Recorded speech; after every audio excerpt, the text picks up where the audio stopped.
Hola, bienvenidos. Soy Marlene Solórzano, su profesora de Estudios Sociales del CONEC. Hoy estaremos estudiando las sociedades medievales, tema 1 de la unidad 1 del programa de Estudios Sociales de noveno año. Estudiaremos la caída del Imperio Romano, sus causas y sus consecuencias. Iniciaremos ubicando el Imperio Romano en el mapa. Como ustedes observan en color anaranjado, Roma tiene tierras en los 3 continentes, rodeando el mar Mediterráneo.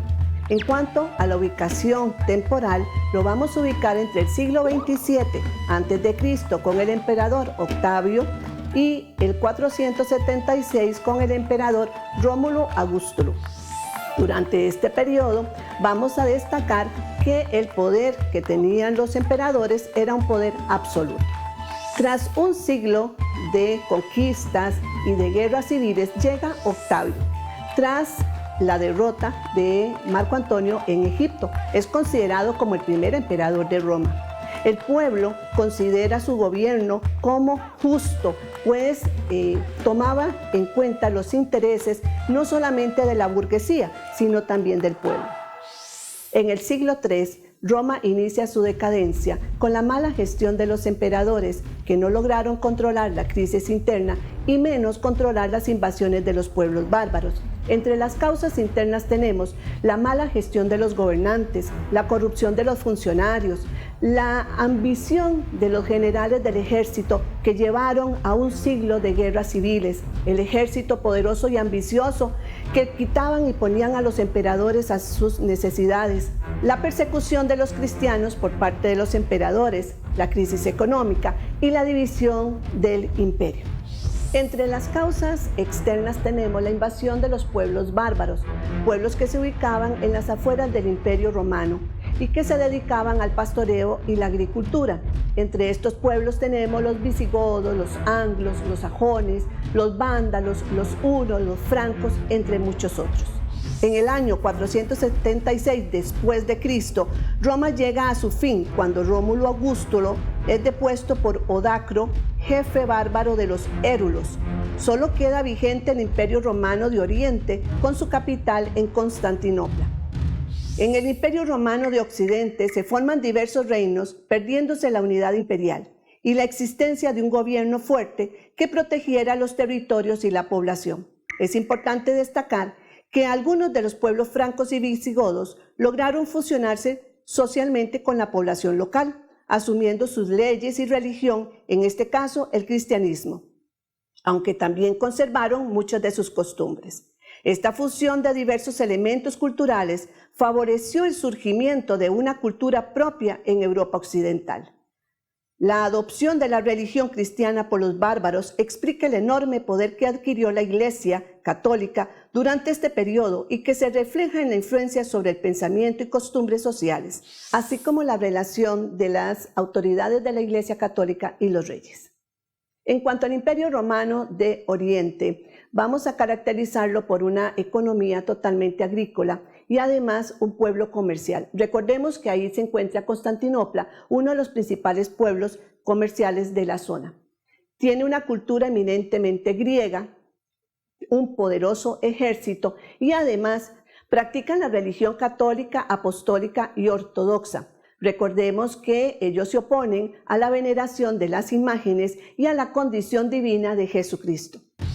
Entre las causas de la caída del Imperio Romano de Oriente tenemos la invasión del Imperio Otomano con un poder militar superior. Por otro lado, el interés comercial de este imperio por dominar estas tierras era fundamental. A esto le podemos agregar el debilitamiento de las fuerzas armadas provocadas por la peste negra y las cruzadas. Tras la caída del Imperio Romano, vamos a tener un deterioro en la economía monetaria y comercial. Producto de las guerras entre los pueblos germanos que se encontraban dentro del imperio, vamos a tener una inseguridad en las rutas comerciales, la falta de alimento, la hambruna y por último la división del imperio carolingio, esto en comarcas y condados gobernados por condes y marqueses que llegaron a tener mucho más poder que el mismo rey. Esto lleva entonces a que los nobles pierdan la obediencia al rey y generen alianzas con los vasallos, al mismo tiempo que propongan a los campesinos su protección a cambio del trabajo y de la obediencia. Con esto entonces llegamos al feudalismo.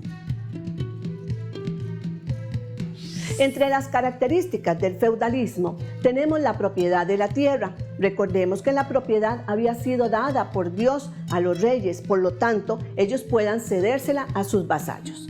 En cuanto a la obligación del vasallo con el señor feudal, está la militar, es decir, custodiar los castillos en caso de ataque, participar en las cruzadas, asimismo, servir de consejeros en las cortes. En cuanto a las obligaciones del señor feudal, está la de proteger a su pueblo en caso de los ataques externos, asimismo proveerles alimento y garantizarles la propiedad de la tierra, no solo a ellos, sino también a sus herederos. Por último, el señor feudal es el dueño de la tierra, es el que administra y además es el juez. La economía es autosuficiente dentro de este periodo feudal, es decir, se caracteriza por la agricultura y la ganadería de cabras, ovejas, caballos y aves de corral. En cuanto a la religión, se practica el cristianismo. Recordemos que es la única institución que se mantiene organizada tras la caída del Imperio Romano. La sociedad es altamente estratificada. Cada estrato tiene muy bien definidas cuáles son sus funciones y sus privilegios. La posibilidad de ascenso social es inexistente, salvo cuando se incorporan a la iglesia.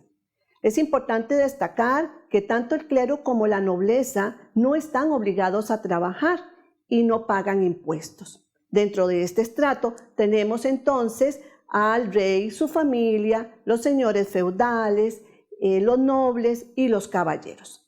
En cuanto al clero, lo dividimos en dos: el clero secular, el cual está conformado por sacerdotes y obispos, y el clero regular, que lo constituyen los monjes que viven en los monasterios. En cuanto al resto de la sociedad, que es el 90%, son los que trabajan y son los que pagan impuestos, conformados por campesinos y siervos, bajo el amparo del señor feudal.